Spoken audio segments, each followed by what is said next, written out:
We already checked the spaceport, but might as well do it again. Alright, we got to go up to... So we'll go up to here and then slingshot our way up there.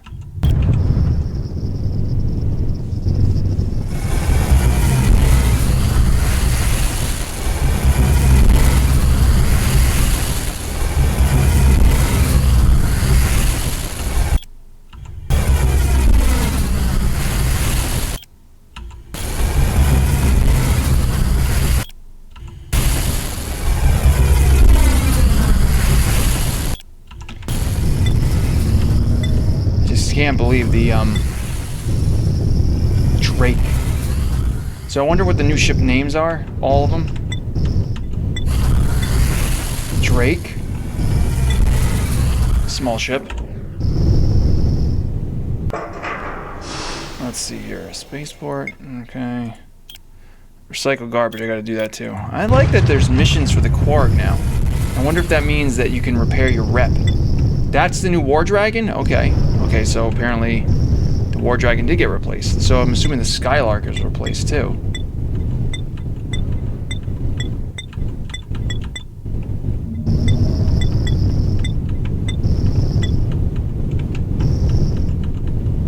Well, I don't see any Skylarks, so oh well. Now, I was going up to high space, I believe. So let's go to Yahai.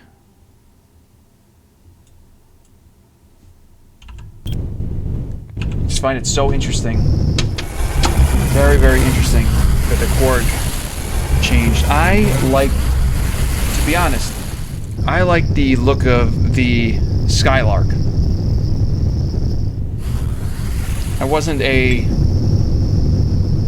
I didn't like the War Dragon. The War Dragon reminded me of just like some other thing. But the Skylark, that should have been the template. These ships look a little too, I don't know. You know, like, everyone gets annoyed with change, and I guess that's what I'm feeling right now, a little annoyed with change. But I'm assuming that these balance changes are going to coincide with an update to hopefully the Coalition and the Heliarch campaign, because I am ready for that. There's a lot more jobs, though, in human space, and that was very, very needed in the early game. I'm just not in the early game anymore. You know what? If I actually restart, look how fast these asteroids are going. They're going nuts. If I restarted this game, did a whole new playthrough, it would be like ridiculous. Because like a lot of the early game, I really haven't done. You know, I haven't done the new early game changes, and I bet you it makes the game a lot more enjoyable. I mean, you have a lot more content in the early game rather than just trying to find the plot. Because that's how you can get... Missions allow you to actually build up faster and get better ships and better weapons. I know I was like very big into capturing and stuff, but like not everyone's playstyle is that. And that's fine.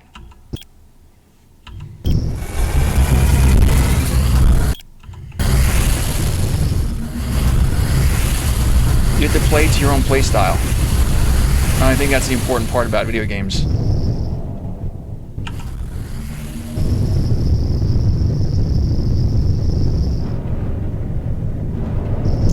Alright, let's see if we can trigger some high missions or whatever. Spaceport, nothing. Job board. I remember seeing about, like... There was something happening. I don't remember if it was, like... we'll have to scout around. Let's go to Yahai, and then we'll go to the Unfettered. And I want to check out up here, too. See, like, nothing was done up there, too. Everything is, like, sort of status quo up here. The Arfectas are up there, too.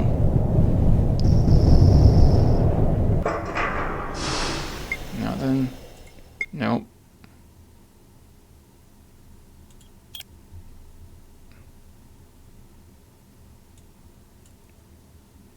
Let's go to Waikiki. And then we're going to go up, check out the Arfectas. So right now, unless something changed, there are 3 Arfectas in the game.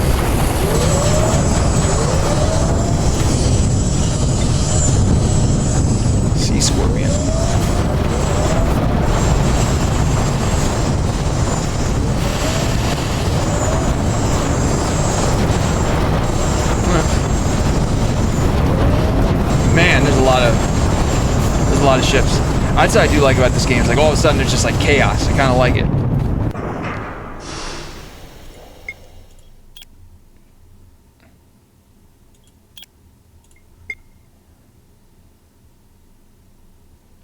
Skipper railgun.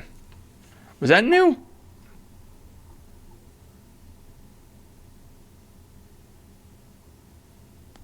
This could use a little updating.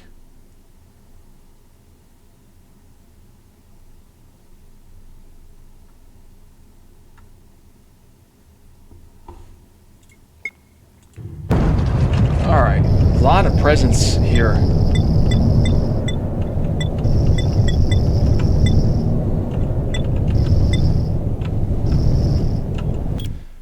All right, we're gonna go to Arak, and we're gonna go check out, because I think the Arfectas are in that system. So like I was saying, there are 3 Arfectas in the game as of right now. Again, unless that changed. There are 2 guarding the Wanderer space from the plot. I'll go there in a second. I think they're here. Man, I don't remember if they're here now. Let's see. I could have sworn they were in this system. Let's see if they'll show up. Because they're cloaked most of the time.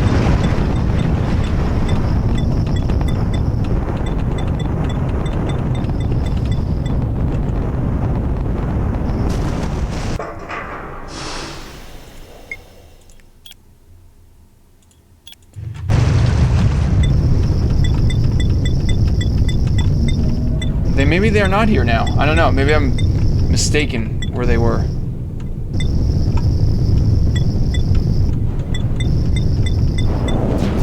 No, here it is. There it is. There it is. There it is. See that? That's the Arfecta right there. All right. So there's 2 of them in this system, and they cloak.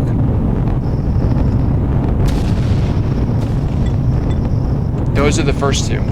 The other one is in Pug Ilik. Or Ilik? Or Iik? Or Lick? Is it an L? Or an I? Iik? Pug Iik? Pugik. Pugik. Pug Iik. Whatever. You go in here, and there's a mission that actually triggers when you kill enough of their ships. And an Arfecta shows up in this system. So there are 3 Arfectas to have, if you so choose. Now, the reason that I haven't done that is because there is a potential. Let's see if the Arfectas will show up again. There it is. There should be 2 of them floating around somewhere. There's a little chop in the game too. I'm not sure where that's coming from. But there's a reason that I have not captured the Arfectas, and it's due to the Wanderer campaign. So right now, this is the Wanderer campaign is, I'm not sure if it's paused or whatever, or if it's eventually going to go into the Core Moretti. I think that's the Moretti, right, campaign. And based on that, the Wanderers like worship the Pug. So anything that happens to the Wanderers will be reliant on your relationship with the Pug. So if you capture the Pug Arfectas, essentially the Wanderers hate you. So I'm assuming that basically kills anything else with the Wanderer campaign. And that's actually like a concern, because I don't want to lose the ability to go down different plot angles. So that's why I haven't captured that. And actually, that's why I haven't captured the Quark ships either. If you look, I'm sure I can capture Quark ships. Like, I'm sure I can. In fact, maybe we'll have a little break, and maybe I'll do another little what if about capturing the Arfectas and the Quark, the new Quark ships. See if we can catch those. Just to give you a little like heads up. And initially, I captured the Arfectas with like shield beetles and stuff. So it's totally possible. You need a lot of fast ships with a lot of flamethrowers. Your goal is to overheat them as fast as possible. You're going to lose ships. They're going to be disabled. The Arfecta doesn't kill ships outright. They disable one and they move to the next one. So you need to have, oh, I can't remember. I might have had 20 ships on the first time I tried it, and it worked. You just got to get in close enough, get those flamethrowers to hit, and heat disable that Arfecta. Then you need a big enough amount of crew to actually overcome their defenses, because their crew on the Arfecta is actually not that much, but they have really good defenses. So the Arfecta capture is possible. It just takes a bit of planning, and you might have to try it a bunch of times. But then the Wanderers hate you, so like, kind of a pain in the butt. I read, and this might have changed, but before the Free Worlds campaign ends, you know how you like attack all the pugs and stuff, and then the pug reputation gets reset. And I heard in the past you used to be able to capture the Arfecta over here, and then get your reputation reset, and everything was fine. But I think I also read more recently, within the past couple of years, that was changed. So the pug that actually attack in the Free World campaigns are different rep than the pug up here, which makes sense, because they would probably be like, hey, you captured our Arfecta, and that's not a good thing. I also do know that if you capture an Arfecta and you land in a Quark station, they all run up to you and be like, how could you do such a thing? This is dangerous and blah, blah, blah, blah, blah. And you're just like, yeah, whatever, get out of here. So very, very interesting stuff. Not sure we'll see that in this playthrough, at least not yet. But yeah, so I am not sure what else to do. I'm going to try to find that high... There was a high mission change that I saw that was done, so I'm going to try to find it. I'm not going to be able to scan the Arfecta before it cloaks, so I'm not even going to bother.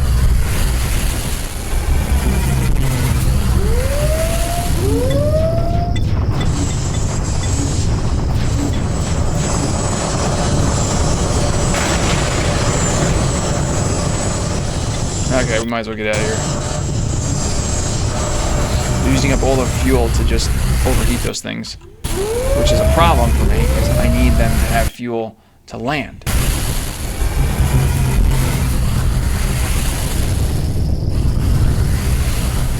Wayut.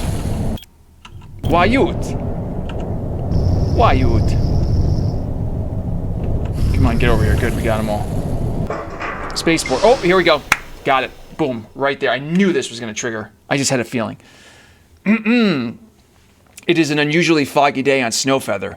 The air is so thick with moisture that you cannot see more than a few paces in front of you. Perhaps that's why you're so startled when you turn around and see a High standing right next to you.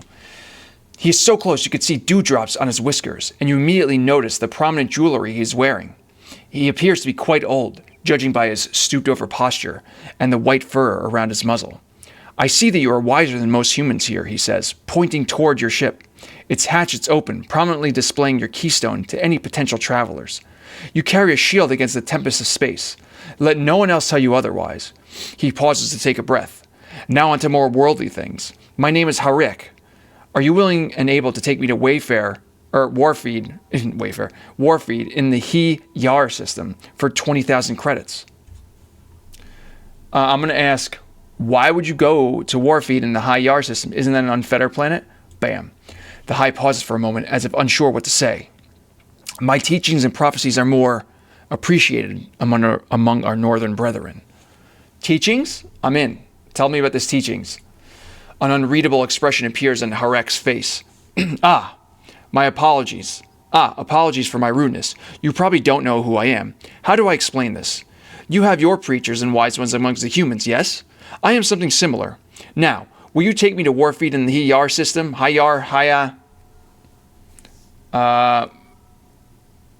you're going to preach the Unfettered? That is an oversimplification, but it is not something I can explain adequately to a human. He turns away, looking into the fog. There are portentous events occurring in the galaxy, and I must warn others of the turmoil I have foreseen.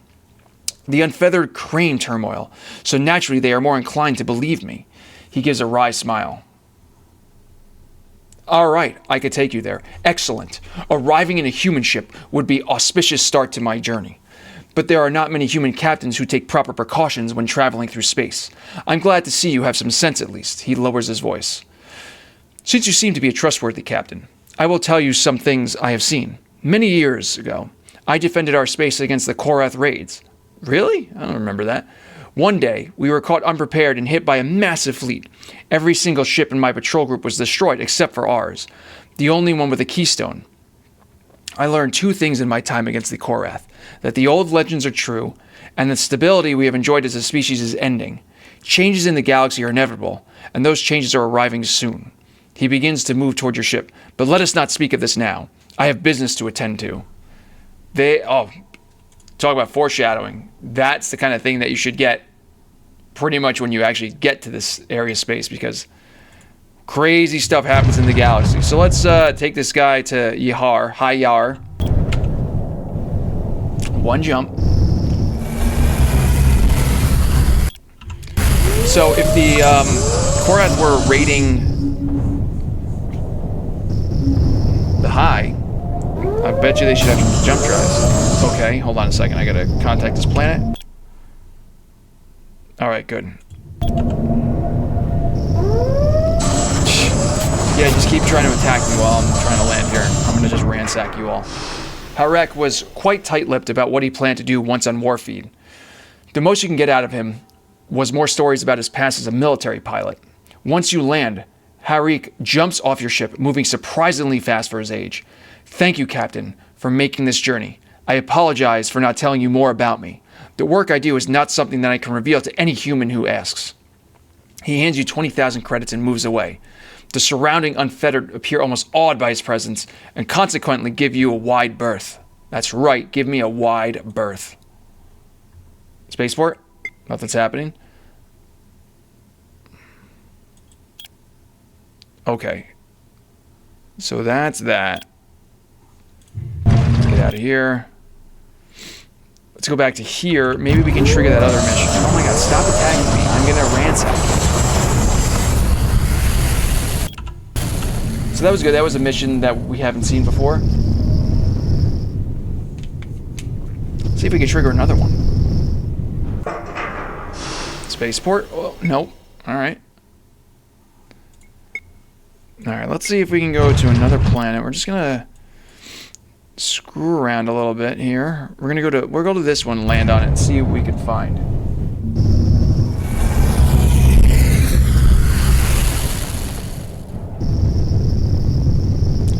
But in the meantime, oh, there's a little chop to this game now. I'm not sure what's going on here. Fancy.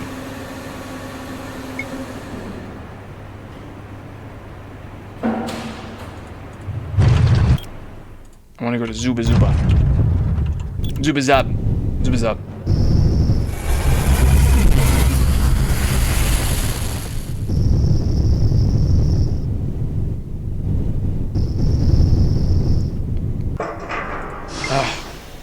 Oh, here it is. Here we go, here we go, here we go. As you pass through the spaceport, you notice a crowd of trilling High clustered in one area. I'm going to take a look. The crowd appears to be mostly made up of younger High, though a few more mature High are also there, visibly exhibiting more restraint on their enthusiasm. Reaching the edge of the crowd and peering over the shorter High folk, you could see a table set up with two standing banners, flanking it in a stack of, at a glance, glossy printed photos. The banners depict a pair of High, one with a net and one with what looks like a bladed frisbee. Whoa. It's not at all clear what precisely it is they are doing, and when the individuals in question emerge from a booth behind the setup and greet their fans, it becomes clear that if you could even make yourself heard over the trilling, no one is particularly keen to explain it to you. The pair remove their helmets and flash dazzling High smiles at their fans before sitting down with some kind of pen for the assembled High to line up. It would seem that celebrity sightings are popular among the High. You can hear the High crowd shrilling for some distance as you go about your business. How fascinating. See, like, those are the kind of, like, world-building things that I like to see. Every once in a while, they're peppered throughout the journey. But we are, I think, at the end of this set of videos. I'm not sure if I actually just exhausted the new patch, which would be unfortunate, but I'm sure I didn't see everything. So if you checked out this new patch, let me know where I should go. What system should I visit? What things did I miss? Should I go poke around human space again? Yeah, let me know. Love to hear from you. Remember to hit that subscribe button, because once the content on these patches are done, I'm going to go back to Knave. So hit that subscribe button to see that playthrough. Knave is a game that is unlike this game. It is familiar and yet totally different. The interface is totally different. Everything is totally different. So yeah, but it's, again, Knave is also free and open source. So yeah, check that out. Endless Sky, also free, also open source. Dedicated group of people just donating their time to this, and I really appreciate it. So thanks for watching, everybody. We'll see you in the next one.